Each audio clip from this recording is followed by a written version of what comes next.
Hello everyone, it's XNYC Prepper here, and today I'm building a hunting cabin or a hunting blind. And as you can see, I've already got it framed out. I got a couple of pallets, put them on the floor. I'm gonna put a piece of plywood there, and I put some, and by the way, I had to haul all this out into the woods because I'm not hunting close to my house any longer on account of my dogs are there and there's a lot of stuff going on over there. So I needed to get back deep into the woods. I had to haul all of this out here, and I was able to do it because I have battery operated Sawzall and a drill.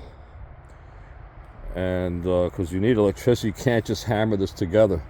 As you can see, I put a galvanized roof on it. I still got to go up there, fasten it down now. And then the whole thing's going to get covered with, this is insulation. These insulation boards, I'm going to cover them like this as much as I can. See how nice? I'm going to cover the whole thing, and of course I'm going to have my windows where I'll cut out the windows later on, actually. And the whole purpose of this guy is that I could stand in here. It's tall. It's going to be weatherproof. It's going to be insulated. On the outskirt, this is what I'm going to do. I have about 4 of these camouflage tarps, right? I have them over, and I have 2. Actual, this was a Big Mike's. Yeah, look, I'll show you. It's a Big Mike Barnett blind. This thing, you can stand it in and shoot. And I've had it for 2 seasons, but I left it out last year, and of course it got destroyed. That's the problem with these things. You can't leave them out; they get destroyed with the wind. And I actually have 2 of them. I have another one. Let's see if you guys could see it there. You see it right there? That's another one. I used to hunt from there. I actually took a deer from there too. But that one's destroyed, so I'm going to take them apart. I'm just going to use the material to fill this baby up.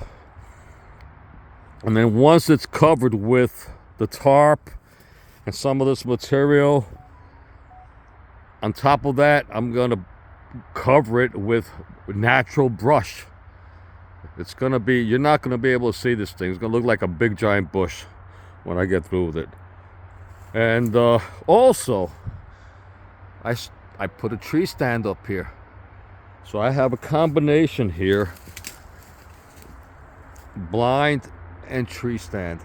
Now that tree stand there, you see that little platform? I got big feet.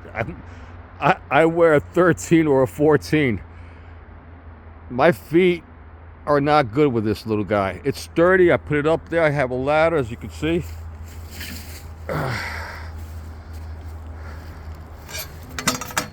All the way up.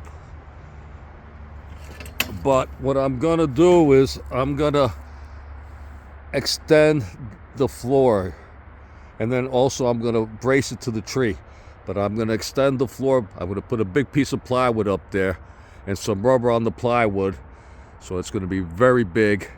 And then I'm gonna cover it. I don't want to be seen up there, so I'm gonna build around it so I can cover the whole thing, and you know, that way most of my body is covered. So this is what I'm doing. And some might say it's a little late in the season because the season it's already opened for over a week, but it's not too late for me. I know, but if once I get this done, probably by next week I'll have some meat in my freezer. Oh, so I use a large stool, like bar chair made of metal. This is the most perfect chair you could use for hunting, because you're up already. You're up. Those little chairs that you buy, them little ones that they swivel, they're too low. You don't want to be low. And it's hard also to shoot from a sitting position. You have to practice that and practice that. And most guys don't. They go to the range. There are no ranges with blinds and excuse me. I came in. There are no ranges with blinds and seats. So in my case here, I'll be able to shoot sitting down because this thing is elevated up high. And also I can stand in here. Look how nice and tall. I could put a little light in here once it's covered. You know, I could put heating in here. And it's going to be awesome. This is going to last here for probably longer than my life. That's what I'm hoping. And this is a great hunting spot here. There are a lot of deer and bear, coyote, you know. But yeah, lots of bear and deer. They come, and this is where I'm planning to take my baby. I might have to take a couple of these little saplings out of the way once everything's hooked up, and I'll use it against my tree stand here. Hey, look at this, guys. I was working the other day doing a plumbing job, because I'm a plumber, for those of you who don't know, in New York City, in the Bronx. In the better part of the Bronx, actually. It's a very beautiful part over by Throgs Neck. And I went into a bodega and I bought a tuna fish sandwich, and I saw the Daily News. I haven't seen the Daily News, you know, back in the, I think in the 80s, yeah, 70s, late 70s, 80s. We bought this newspaper every day. Every morning, everybody bought it. That was before the internet and all that stuff. And I think it was like 35 cents or something. And I didn't realize how much it was. But check it out. $3. $3 for the Daily News. But anyway, look at this headline. He kept stabbing me. From the hospital bed, train operator tells of a near fatal attack at last stop in Brooklyn. And look at the guy who kept stabbing him. He looks like a psycho, right? Look at the poor conductors. These guys, every once in a while, they're getting killed. It's no joke. So I haven't even read this thing. It cost me $3, and it's actually 2 days old. This is from the 11th, so it's 2 days old. But I'm gonna read it because it cost me $3. And anyway, I want to read what happened as far as this poor guy here. That's why you gotta be. That's why I practice so much against knife attack, because most bad guys out here, if they got a gun, you got no chance. If they pull that gun out on time and they're gonna shoot you, then forget about it.